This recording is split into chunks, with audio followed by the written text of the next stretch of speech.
네, 주전부리 주제 바로 확인해 보겠습니다.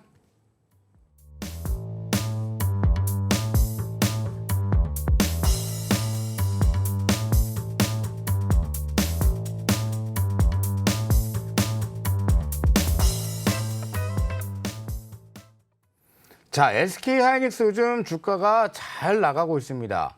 잘 나가고 있는데 챗GPT, AI 인공지능 반도체 관련해서 엔비디아 관련주로 좀 강세가 나왔던 흐름이죠. 본업을 한번 들여다보면 본업이 낸드 플래시가 계속 부진이 되고 있고요. 하이닉스 매출이 두 자릿수 하락세를 보이고 있습니다. 지금 점유율까지 줄어들면서 3위 자리도 위협을 받고 있는데 김유정 대표님, 네. 이 하락세라기보다 이 낸드 플래시의 부진을 벗어나는 시점이 어느 시점으로 좀 보고 계십니까? 일단은 디램이라든지 낸드 플래시 같은 경우에는 재고가 소진되는 시간이 어느 정도 필요할 거라고 생각을 하고 있고요. 네. 뭐 아무리 업황이 살아난다라고 해도 뭐 바로 해소가 될 수 있는 건 아니다 보니까 여기에 된 거는 어느 정도 시간을 두면서 이거 회복하는 구간을 지켜보셔야 될 것 같습니다. 네. 근데 중요한 거는 그거를 그냥 마냥 지켜만 보느냐가 아니라 SK 하이닉스가 어떠한 포커스를 가지고 지금은 여기에 대한 위기를 벗어나느냐, 이것도 중요한 투자 포인트가 될 수가 있겠는데요. 지금 DDR5라든지 HBM 쪽으로 이제 고수익성 제품에 좀 집중을 하겠다라고 직접 얘기를 하고 있습니다. 근데 지금 HBM 같은 경우에는 지금 3가 나오기 시작을 하면서 전에 있던 상품보다는 지금 가격이 한 5배 이상 높고 수익성이 굉장히 높습니다. 근데 AI 열풍이 나타나기 시작을 하면서 이게 수요가 더욱더 급증이 되고 있고 실적이 그동안 안 좋았던 거를 좀 빠르게 이걸로 개선을 하고 있는 상황이기 때문에 이 고수익성에 대한 제품 행보를 좀 잘 지켜보는 것도 중요할 거라고 좀 판단이 되고 있고요. 일단 그래서 디램이라든지 낸드 시장에 대한 회복은 저는 어느 정도 시간이 필요하다라고 좀 보고 있는데 거기에 대한 시간은 이제 좀 3분기 이후까지는 우리가 좀 서서히 지켜보시면서 그리고 고수익성에 대한 수요가 얼만큼 잘 견고하게 만들어지는지를 지켜보는 게 중요할 거라고 말씀을 드리도록 하겠습니다. 좋습니다. 삼성전자 반도체 연구원 출신의 시야로 봤을 때 지금 하이닉스 어떻게 보십니까? 눈빛이 네.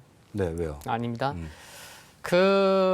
SK 하이닉스가 이번에 그 점유율 3위를 기록했어요. 15.3%였는데 예. 그 바로 아래 웨스턴 디지털이 쫓아왔네요. 0.1% 차이로. 이거 15.2%입니다. 근데 이쪽이 낸드가 경쟁이 워낙 치열하죠. 네. 진입장벽 낮고 디램에 비해서. 그러다 보니까 시장 상황이 안 좋다 보니까 거기다 경쟁까지 더 치열한 쪽이 낸드다 보니까 점유율이 왔다 갔다 할 수 있습니다. 그래서 뭐 0.1% 차이긴 하지만 여기에 뭐 치우치기보다는 뭐 이제 여기에 너무 치우칠 필요는 없을 것 같고요. 대신에 이제 2위 키옥시아랑 웨스턴 디지털 2위랑 4위랑 이제 합병 이슈가 있는데 네. 이제 공급에서 굉장히 중요한 부분인 것 같아요. 그래서 뭐 합병하려고 해도 여러 과정을 거쳐야 되겠지만 이 부분이 낸드 업황에서는 굉장히 중요한 부분일 것 같고요.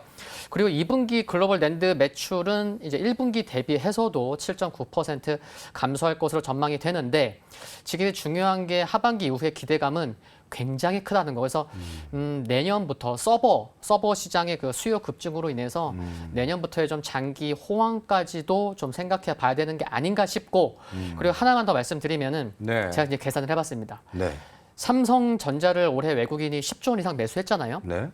그러면은 지금 외국인이 SK 하이닉스를 오늘까지 12일째 매수를 하고 있는데 네. 그래 그러면 삼성전자를 외국인이 정말 최장으로 올해 네. 며칠 연속 매수했던 게 가장 최고였을까? 제가 찾아보니까 1월 3일부터 1월 30일까지 18일 연속 매수한 게 올해 최장 매수 기록이더라고요. 네. 그러면 제가 이 말씀을 왜 드리냐면은 제가 비교하려고 하는 거예요. 외국인이 삼성전자를 1월 말에 18일 연속 매수를 했는데 이때 매수 누적 금액이 2조 6천억 원이에요. 그러면 일별 하루에 평균 얼마 샀냐? 1,444억을 샀어요. 그러면 하이닉스를 지금 외국인이 12일 연속 매수하고 있는데 누적 매수 금액이 1조 7천억이에요. 그러면 1조 7천억을 12로 나누면 일별 매수 금액이 나올 텐데 그 금액이 1,416억이에요. 그러니까 제가 드리고자 하는 말씀은 그래 외국인이 올해 삼성전자 엄청 많이 샀지. 근데 매수의 그 강도를 살펴봤을 때는 큰 차이가 안 난다. 그래서 외국인의 지금 하이닉스로의 매수 그 강도가 1월 달에 삼성전자 못지 않다, 비슷하다라는 것을 감안한다고 하면은 그래 외국인의 매수의 그런 연속성이나 강도를 폄하할 필요가 없고 굉장히 의미가 있구나. 이렇게 받아들이는 게 중요하다라는 말씀을 드리고 싶습니다. 그래서 우리 투자자분들은 좀 많이 어렵고 주식이 헷갈리시는 것 같아요. 뭐 어퍼가 맨날 안 좋다, 뭐 힘들다 하는데 주가는 또 좋으니까 반대 현상이 나타나니까 그렇단 말이죠. 그럼 좀 더 디테일하게 한번 들어가 볼게요. 이어서 이상혁 이사님께 또 이어서 질문을 드려볼 텐데 감산을 해서 메모리 가격을 반등을 시키겠다라고 했고 마이크론이 먼저 선제적으로 감산을 했고 하이닉스도 감산을 했고 삼성전자도 뭐 말은 돌려 얘기했지만 감산의 효과를 보고 있는 상황인데 오히려 디램 가격은 계속 빠져요. 이렇게 되면은 테마주로 가기보다는 본업이 좀 잘 돼야 되지 않습니까?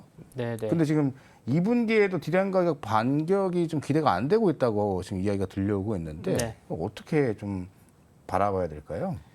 3분기부터 기대감이 크네요. 3분기요? 네, 그래서 네. 3분기부터 이제 공급보다는 수요가 많을 것으로 전망이 되고 하나 중요한 게 있어서 그 반도체 재고 순환 지표라고 있는데 이게 그 재고 대비 출하 비율을 나타내는 지표인데 이게 저점을 통과하고 지금 상승으로 돌아섰어요. 근데 이게 왜 중요냐면은 반도체 수출에 7개월 선행한다고 해요. 그러면 이제 돌아섰고 그러면 이제 3분기 하반기에 좋아지겠구나라는 걸 알 수가 있고 그리고 지금 좀 안타까운 게 뭐냐면 참 이렇게 아이러니컬한 게 삼성전자가 감산을 본격적으로 한 4월부터 좀 했다고 치면 네. 뭐 4, 5월 했다고 그러면 본격적인 감산 효과가 나타나는데 한 4, 5개월 정도 걸린다고 해요. 그러면 8월, 9월부터 감산 효과가 나타날 텐데 그러면 8, 9월 달에 가서는 공급보다 수요가 또 많아요. 그러면은 제품 많이 필요한데 감산 효과가 막 나타나고 있으니 야 제품 좀 줘. 아니 감산 효과 지금 나타나고 있는데 이거 굉장히 아이러니컬한 거죠. 시기가 굉장히 애매해지는 거예요. 그렇다고 하면은 야 그러면 3분기부터는 뭔가 좀 그 가격 상승에 대한 기대감도 좀 있을 수 있겠다. 그래서 이와 같은 이제 공급 축소에 따른 가격 상승 사이클은 이게 3개월, 6개월이 아니고 네. 오래 가거든요. 그리고 또 이제 반도체 섹터가 또 경기보다 더 빨리 움직이기 때문에 지금의 뭔가 좀 확인하고 싶은 그런 것보다는 지금 말씀드린 거에 좀 집중해야 되지 않을까 싶습니다. 좋습니다. 일단은 어찌 됐든 외국인들의 수급은 9월 달에 9월경에 벌어질 상황을 미리 알고 선제적으로 끌어 모으고 있다. 이렇게 결론이 나겠는데 우리 김민석 대표님은 좀 실전 매매 입장에서 네. 모멘텀이 지금 엔비디아에 어찌 됐든 엔비디아와 디램 가격의 반격이 못 나오고 있는 상황 어떻게 좀 바라보고 계세요? 일단은 좀 기대 선반영으로 항상 움직여진다라고 보시면 좋을 것 같은데 네. 일단은 바닥을 찍었다라는 건 우리가 확실히 확인을 했습니다. 그래서 앞서서 이제 이사님께서 말씀하셨던 것처럼 재고 물량을 소화시키는 데는 시간이 필요한 거는 우리가 당연하다 이거를 생각을 하시면 좋을 것 같고 좀 한 가지 미리 말씀을 드리고 싶은 게 이제 재고 물량이 다 소화가 되면서 실적이 좋아졌을 때 그때 투자를 하기 시작을 한다라고 하면 우리가 이미 너무 올라서 부담스러운 구간이 있는 경우가 굉장히 많습니다. 그렇기 때문에 바닥이라는 걸 확인했을 때 이때부터 우리가 저가의 매수를 접근을 하는 게 투자 포인트로서는 가장 좋은 흐름이다라고 미리 말씀을 드리고 싶고 그리고 지금 IT 산업에 대한 호실적이라든지 이런 좋은 흐름들이 계속해서 만들어지고 있는데 3차 산업에 대한 혁명이 나타나서 IT 산업이 커지기 시작을 했을 때 반도체에 대한 업황이 굉장히 빠르게 성장을 했습니다. 근데 이번에는 4차 산업에 대한 트렌드가 변화가 되고 있는데 그때보다 더 고성능에 대한 반도체가 더 많이 필요한 산업이죠. 그렇게 되면은 지금은 반도체에 대한 산업들은 당연히 더 많은 수요가 증가될 수밖에 없고 장기적으로 봤을 때도 더 많은 성장을 보여줄 수밖에 없는 시기이기 때문에 제가 봤을 때는 반도체를 투자하면서 미래 가치에 대한 걱정을 할 필요가 없고 지금부터 우리는 장기적인 관점을 통해서 계속해서 비중을 확대하면 좋은 결과 만들 수 있는 기회라고 좀 생각을 하고 있습니다. 좋습니다. 그럼 이어서 질문드리죠.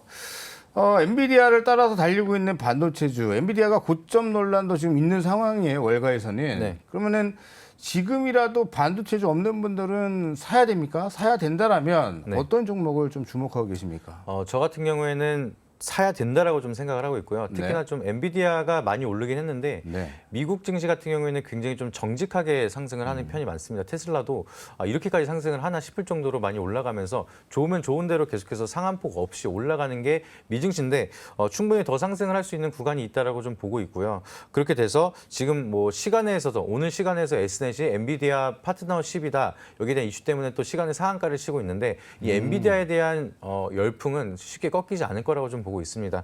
그래서 이 바닥에서는 이제 막 시작을 하고 있는 국내 반도체 기업들은 비중을 확대할 수 있는 유효한 기간이다라고 생각을 하고 있고요.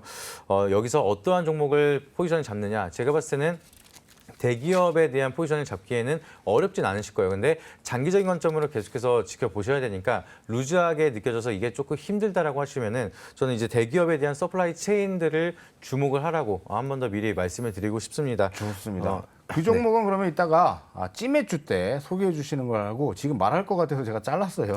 네, 이따 찌매주 때 좋은 종목 관련주 한 종목 주시고요. 우리 이상 기사는 짧게 어떤 섹터 지금 뭐 담아볼 반도체주가 있다라면 네. 올라타야 됩니까?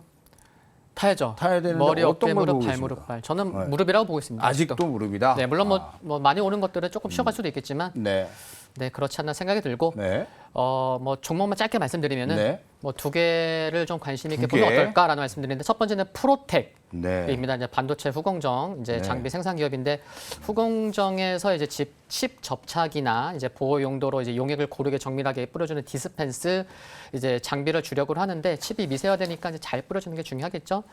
그리고 이쪽 뭐 수급도 좋은 상황이고 두 번째는 QRT. 네, 뭐 네. 반도체 AI 자율주행 등 신뢰성 평가 그 종합 분석 기업인데 업황이 좋아진다고 하면 검사 또 많이 하겠죠. 네. 2차 전지 쪽으로의 검사 비중도 늘어갈 수 있는 점도 관심 필요할 것 같습니다. 좋습니다. 자, 프로텍과 QRT를 관심 있게 봐라. 삼성전자 반도체 연구원 출신이기 때문에 눈여겨봐야 될 것 같아요. 공부해야겠죠. 관심 종목에 넣어놓고 체크해 보도록 하죠.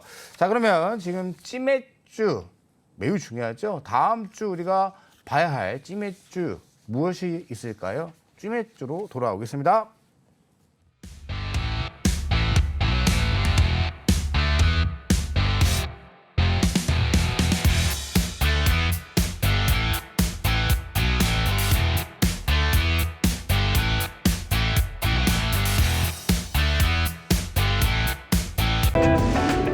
이로운 경제 채널 EBC